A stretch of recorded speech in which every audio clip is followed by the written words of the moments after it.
Assalamualaikum warahmatullahi wabarakatuh. Salam dan bahagia. Perkenalkan, saya Trias Lembayung, calon guru penggerak angkatan 10 dari SMP Negeri 19 Bandung.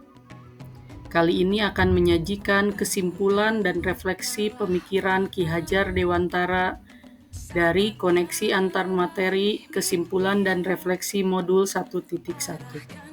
Selamat menyaksikan.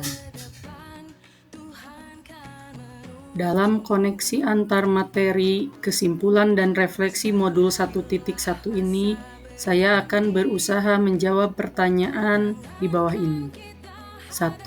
Apa yang Anda percaya tentang murid dan pembelajaran di kelas sebelum Anda mempelajari modul 1.1? 2. Apa yang berubah dari pemikiran atau perilaku Anda setelah mempelajari modul ini? Dan yang ketiga, apa yang dapat segera Anda terapkan lebih baik agar kelas Anda mencerminkan pemikiran Ki Hajar Dewantara? Untuk menjawab pertanyaan nomor 1, apa yang Anda percaya tentang murid dan pembelajaran di kelas sebelum Anda mempelajari modul 1.1 ini? Yang pertama, saya merasa guru masih mendominasi pembelajaran atau teacher center. Saya masih sering melakukan pembelajaran dengan metode ceramah. Fokus utamanya masih terhadap guru. Yang kedua, masih terfokus pada ketercapaian materi dan aspek kognitif peserta didik. Saya seringkali melupakan aspek-aspek yang lain dari peserta didik, seperti karakternya ataupun budi pekertinya. Yang ketiga, guru belum memahami karakteristik peserta didik secara menyeluruh. Saya seringkali melupakan bahwa karakter setiap peserta didik itu berbeda-beda. Maka seringkali saya menyamaratakan cara pembelajaran di kelas tanpa mempelajari ataupun memahami karakteristik dari orang per orang peserta didik yang ada di kelas saya. Yang keempat, motivasi belajar peserta didik masih rendah dan kurang aktif dalam pembelajaran. Yang saya rasakan selama ini, hanya sebagian kecil siswa yang terlihat aktif dalam pembelajaran di kelas. Terlihat sebagian besarnya memiliki motivasi yang masih rendah. Mungkin ini karena pembelajaran yang saya sajikan kurang menarik di mata mereka. Yang kelima, pembelajaran hanya transfer pengetahuan dari guru ke peserta didik. Seringkali saya melakukan hanya transfer pengetahuan, apa yang saya ketahui, saya sampaikan kepada peserta didik dan saya merasa itu sudah cukup untuk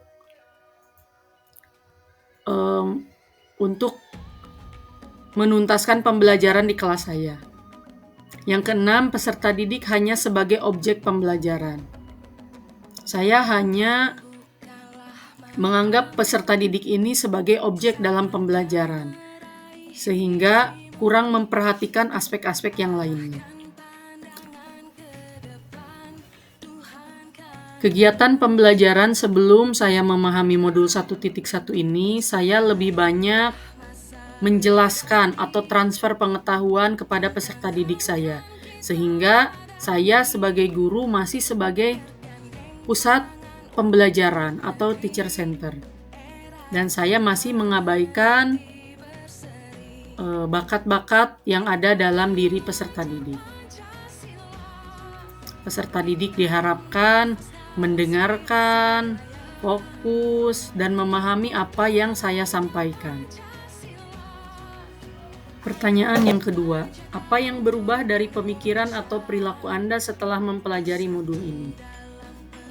Yang merubah pemikiran saya setelah belajar modul ini, yang pertama, pembelajaran itu seharusnya berpusat pada peserta didik atau student center. Jadi, peserta didik ini yang menjadi pusat dari kegiatan pembelajaran, bukanlah guru. Kemudian, kita harus memahami karakteristik setiap peserta didik yang ada di kelas kita. Kemudian selanjutnya, peserta didik ini sebagai subjek pembelajaran, bukan objek pembelajaran. Selanjutnya, guru sebagai fasilitator pembelajaran, bukan sebagai sumber belajar yang utama, karena masih banyak sumber-sumber belajar yang lainnya. Dan yang kelima, mengembangkan budi pekerti peserta didik yang terdiri dari olah cipta, rasa, karsa, dan raga. Bukan hanya aspek kognitif saja, karena selama ini yang seringkali saya perhatikan hanya aspek kognitifnya saja. Setelah mempelajari modul 1.1 ini juga merubah perilaku saya. Yang pertama, saya berusaha mengemas pembelajaran bermakna dengan menarik, menyenangkan, dan berpusat pada peserta didik, agar mereka lebih termotivasi dan lebih aktif lagi dalam mengikuti pembelajaran. Seperti menghadirkan teknologi dalam kegiatan pembelajaran, misalkan dengan games interaktif yang sesuai dengan kodrat alam dan kodrat zaman peserta didik. Yang kedua, menghargai dan memfasilitasi karakteristik setiap peserta didik dilihat dari latar belakang, minat, bakat, dan gaya belajarnya. Misalnya, ketika saya memiliki peserta didik yang mempunyai minat dan bakat dalam menari, maka saya akan memberikan saran, kemudian mengembangkan bakatnya tersebut melalui ekstrakurikuler seni tari dan sebagainya, agar bakat dan minat tersebut berkembang sesuai potensinya. Kemudian dilihat dari latar belakang dan gaya belajarnya, maka saya akan berusaha mengemas pembelajaran yang sesuai dengan gaya belajarnya. Yang ketiga, ikhlas, ridho, dan sabar dalam mengemban amanah sebagai pendidik yang menuntun tumbuh kembangnya peserta didik. Di dalam melaksanakan amanah sebagai pendidik tentu tidaklah mudah. Banyak lika-liku yang harus dijalani. Tentunya kita harus sabar menghadapi berbagai karakteristik peserta didik yang tentunya berbeda-beda dan menguji kesabaran kita sebagai pendidik. Maka dari itu dibutuhkan keikhlasan, keridhoan, dan kesabaran dalam menjalaninya. Karena di sini kita sebagai pendidik itu untuk menuntun tumbuh kembangnya peserta didik. Dan yang keempat, memberi kesempatan peserta didik tumbuh sesuai kodratnya.